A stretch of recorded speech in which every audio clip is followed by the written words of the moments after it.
ससुराल के पुराने बर्तन। वर्षा और दिलीप की शादी 1 महीने पहले बड़ी धूमधाम से हुई थी और अब वर्षा की सास मंगला ने उसे रसोई का भार सौंपने का निश्चय कर लिया।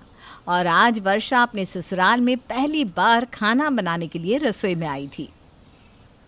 अरे ये क्या, इस रसोई में तो सारे पुराने स्टाइल के बर्तन हैं। रसोई इतनी मॉड्यूलर बना रखी है और बर्तन तो जैसे मुगले आजम के ज़माने के हैं। इस कढ़ाई को तो देखो जरा, लगता है जैसे कितने ज़माने हो गए इसे रसोई से बाहर गए। और ये पतीला, ये कितना बड़ा है। 2 लोगों की चाय बनानी हो तो कोई कैसे बनाएगा। और ये बेलन कितना भारी है, ये रोटी बनाने के कम किसी को मारने के ज़्यादा काम आ सकता है। हे भगवान, मैं कैसे इन बर्तनों में खाना बनाऊंगी। अरे क्या हुआ बहू, तूने अभी तक खाना बनाना शुरू नहीं किया? कुछ चाहिए था क्या बेटा? माँ जी, इस रसोई में तो सारे बर्तन पुराने ज़माने के हैं। ये कढ़ाई, कुकर, यहाँ तक कि चटनी पीसने का सिलबट्टा भी। क्या हम बर्तन बदल नहीं सकते? अरे बहू, खाना बनाने के लिए बर्तन तो बर्तन होते हैं, इसमें नए क्या पुराने क्या। अरे ये सब ना मेरी सास की भी सास के बर्तन है, बहुत मजबूत और टिकाऊ बर्तन है। मैंने भी इन्हीं पर खाना बनाया है और अब तुम्हारी बारी है। फिर ये बर्तन हम तुम्हारी बहू के लिए रख देंगे। पहले मैं तो इन पर खाना बना लूँ। माँ जी, मेरी बहू के वक्त पर तो इनके बस टुकड़े ही बचे होंगे। अरे क्या हुआ बहू, क्या सोचने लगी? नहीं नहीं, कुछ नहीं, बस यूँ ही माँ जी। चल अब जल्दी से खाना बनाना शुरू कर दे, ठीक है? और कुछ चाहिए तो मुझे बता देना। मंगला वर्षा को नए बर्तनों के लिए साफ मना कर देती है, क्योंकि ये उसकी ससुराल की पुराने बर्तन थे।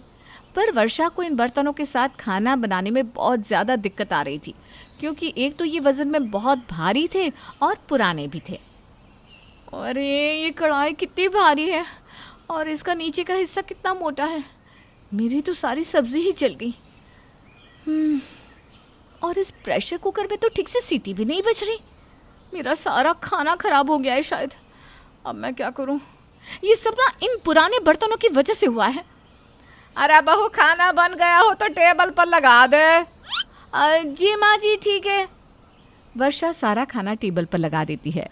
जब उसके पति और सास खाने बैठते हैं तो वर्षा, ये कैसा खाना बनाया है? इसमें तो बिल्कुल भी स्वाद नहीं है।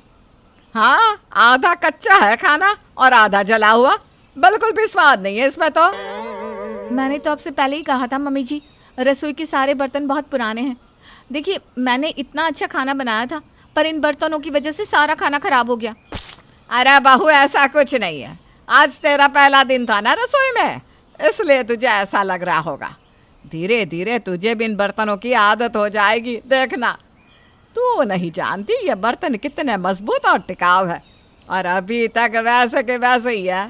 तू चिंता ना कर, कल से और अच्छे से खाना बनाने की कोशिश करना, ठीक है? हाँ वर्षा, कोई बात नहीं, नई नई रसोई में तो ये सब होता ही रहता है। दिलीप और मंगला ने वर्षा को अगली बार और अच्छा खाना बनाने को बोलकर बात को वहीं टाल दिया। वर्षा ने भी यही सोचा कि शायद उसे इन बर्तनों के साथ काम करने की आदत नहीं, इसलिए ऐसा हो रहा है। इसलिए उसने दूसरे दिन से कोशिश की कि वो इन बर्तनों का सही से उपयोग कर सके। वर्षा, आज क्या बना रही हो खाने में? प्लीज़ कुछ अच्छा बनाना, आज ना मेरा कुछ अच्छा खाने का मन हो रहा है। पनीर की सब्जी और नान बना दूं आपके लिए? आपको पसंद है ना? अरे वाह, सुन के ही मुंह में पानी आ गया। जल्दी से बना दो, और साथ में ना थोड़ा रायता भी बना देना। ठीक है, बस आप थोड़ी देर इंतज़ार करिए, मैं अभी बनाती हूँ। वर्षा ने दिलीप की पसंद का खाना बनाना शुरू किया, पर उसे अब भी इन बर्तनों में खाना पकाने में दिक्कत आ रही थी। उसने जैसे तैसे करके खाना बना ही लिया और टेबल पर रख दिया। एक एक करके दिलीप सारी डिशेस को टेस्ट करता है। ये क्या है वर्षा? पनीर की सब्जी जो आपने कहा था। ये पनीर सारा इतना पीला क्यों है? और नान पूरे जले हुए काले लग रहा है, और रायता की दही इतनी कड़वी हो गई। ये कैसा खाना बनाया तुमने? ये सब इन पुराने बर्तनों की वजह से। ये पुराने बर्तन पर मसाले लगे हुए हैं, तभी तो पनीर पीला पड़ गया। और ये तवा इतना काला और पुराना है कि सारे नान जल गए। और ये पतीले से तो कालिक निकलती है, इसलिए सारा रायता कड़वा हो गया। अरे वर्षा, तू खामखा इन बर्तनों को क्यों दोष दे रही है? इन्हें बस थोड़ा सा साफ करने की ज़रूरत है। मैं कल इन्हें अच्छे से मिट्टी से घिस दूंगी, फिर देखना ये कैसे चमकते हैं। पर माँ जी। हाँ वर्षा, तुम चिंता मत करो, माँ कल तुम्हें सारे बर्तन घिस के देंगी, फिर तुम आराम से खाना बना सकती हो इनमें। ठीक है, जैसा आप लोगों को ठीक लगे।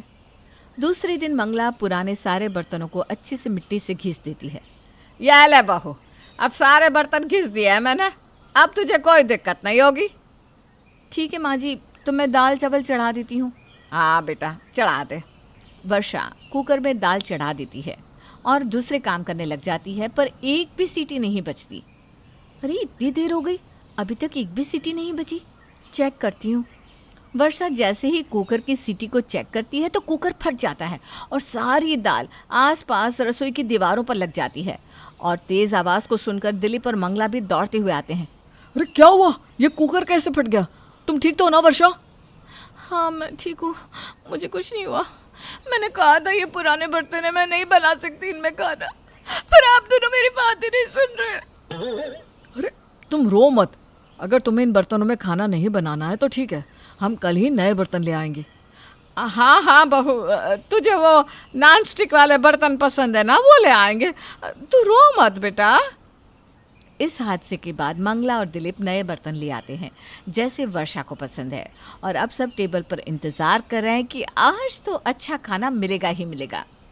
देखना माँ, आज तो वर्षा ने कुछ ज़बरदस्ती बनाया होगा, नए बर्तन जो मिल गए उसे। हाँ बेटा, सुबह से बहू रसोई में है, आज तो ज़रूर कुछ खास बना रही होगी। वर्षा खाना लेकर आती है और दिलीप उत्सुकता के साथ खोलता है। अरे ये क्या, ये दाल जल क्यों गई है? और ये सब्जी तो आधी कच्ची है, और ये रोटियां आज फिर से जली हुई। मैंने तो अच्छा खाना ही बनाया था, शायद ये नए बर्तन अच्छे नहीं है, इनकी वजह से ही मेरा खाना खराब हो गया। अरे बहू, अब समझ में आया, गलती बर्तनों की नहीं है, तुझे खाना बनाना नहीं आता ठीक से। अरे भगवान, इस लड़की के चक्कर में इतने नए नए महंगे बर्तन ले आए। बहू पहले नहीं बता सकती थी कि तुझे ठीक से खाना बनाना नहीं आता? माँ जी मैंने अच्छा खाना बनाया था, ये बर्तन। अरे चुप, बिल्कुल चुप। बर्तन बर्तन बर्तन, अरे मेरी फूटी किस्मत, ये नए बर्तन लेने के लिए मैंने अपने इतने पुराने और मजबूत बर्तन बेच दिए, और अब पता चल रहा है कि गलती बर्तनों की नहीं, खाना बनाने वाली की है। हाय मेरे पुराने बर्तन।